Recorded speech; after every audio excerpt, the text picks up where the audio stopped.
Hey, hey. Urban Politics is in the building once again. Back like we never left.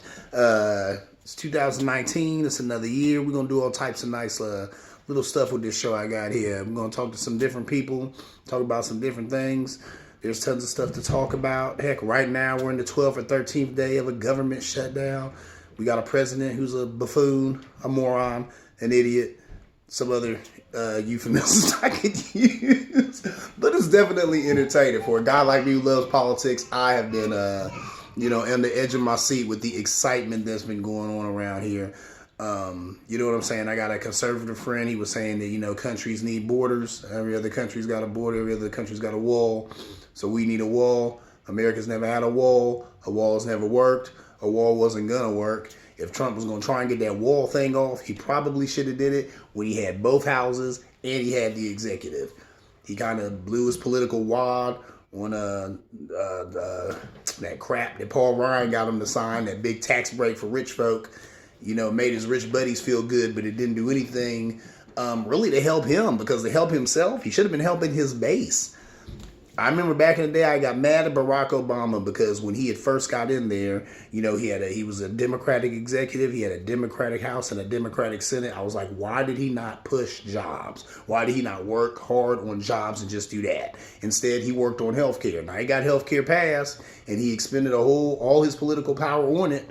But it worked. But it was something so hard. I think he knew that he was going to need that political might, and he went ahead and it was either now or never at that point. So he's like, I either do it now or it'll never happen.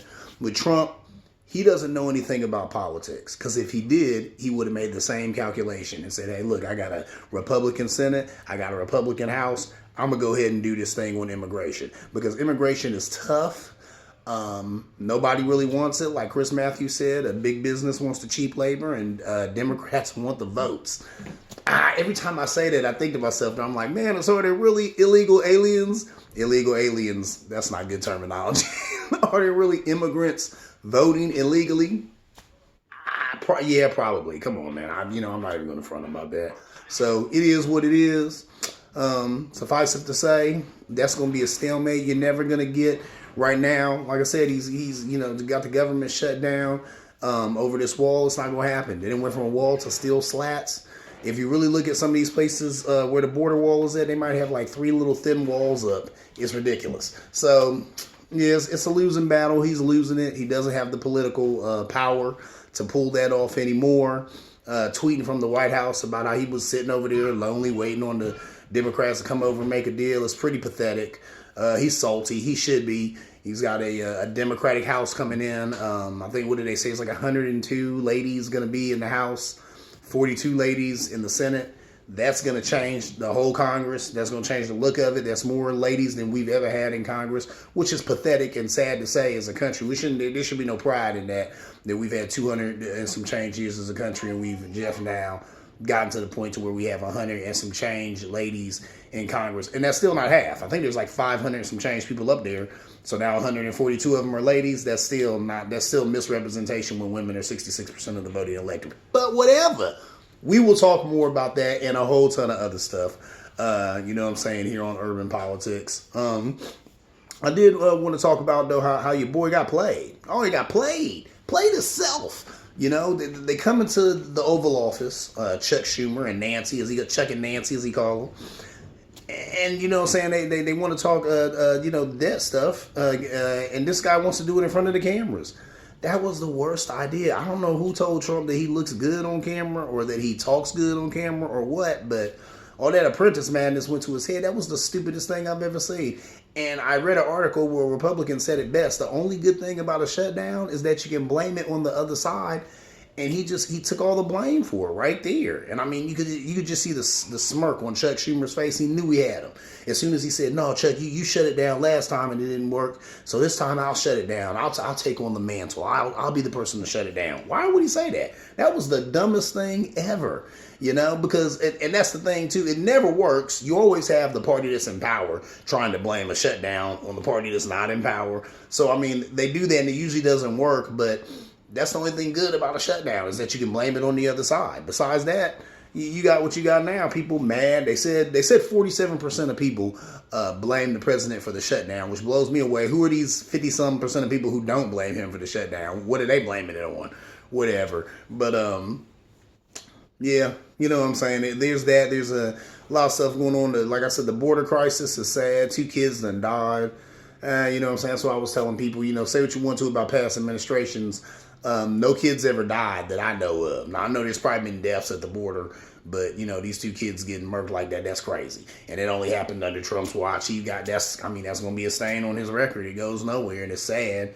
But it is what it is. I can see both sides of that. I always have said that on this show. I can see both sides of this immigration issue. There are some people who are like, we got limited resources already in this country. Don't need new people coming in, taking more resources. Then there's other people like it's a humanitarian thing, and these people are seeking asylum. And for years, America has been a place where people could seek asylum. But then I've also heard the argument that, hey, that Ellis Island stuff, that happened a long time ago when America was a lot smaller and had a lot more resources and could take a lot more people on. We're not that country anymore. We can't do that anymore. That's an argument too. So I'm not going to lie. I hear that too. So, I don't know. I hate to say it. I think I'm not necessarily complacent, but I'm kind of like a lot of black folk. They're kind of like, immigration, schmimmigration. It don't change nothing. It don't change nothing. You know what I'm saying? Things still bad in the hood. Cops still shooting black folk. It ain't, it's, It's, whatever. It is what it is, man, so it is. I think that's why you don't see a whole lot of brothers and sisters up in arms about the immigration thing. Plus, we know what it's like to be told that we're not wanted in the country. We have a president who has let it be known, that definitely made it known that, he is no fan of black folk. With that said, I saw a show not too long ago, and they were talking about black conservatives. That wasn't new to me. I've seen that before. But these were young black conservatives who were not just conservative, they were trumpeters, like real tough, running around in MAGA hats and all that. It was a couple of these young brothers and sisters. It was like a group of them. I guess they were at the White House for like some little shindig or something like that. That blew me away. But I, like a lot of you all, need to learn that black people, we're not a microcosm. We're not a monolith. So they're allowed to have those views. It blows me away. I can't understand how they could have those views. I can't wrap my head around it. I'm going to try and get 1 or 2 on the show so we can have a long conversation about how you run around in a MAGA hat when this dude done said the stuff that he said about women, the stuff that he said about immigrants, and the stuff that he said about disabled people, and the stuff that he said about black people, and the stuff that he said about Mexican people. So, how do you do that? How do you add that up in your mind? But one of them can come on here and explain that thought process to me and you as well. So I want to say thank you to all the people that have supported me, been asking me, Ed, when you going to do it again? Ed, when you going to do it again? Ed, let's talk about this. Ed, let's talk about that. Okay, remember you were saying all that when you see me in the streets, when I holler at you and be like, be on the show. Don't be fronting or acting like you don't know what I'm talking about or you ain't got no time. Come on the show, man. Don't be afraid to voice your opinion. Remember, this is always the pushback. That was a punch. I mean it. Push. It's the pushback zone. So anything I say that you agree with, let me know, because I love to support. If you disagree with it, definitely let me know. I love disagreeing.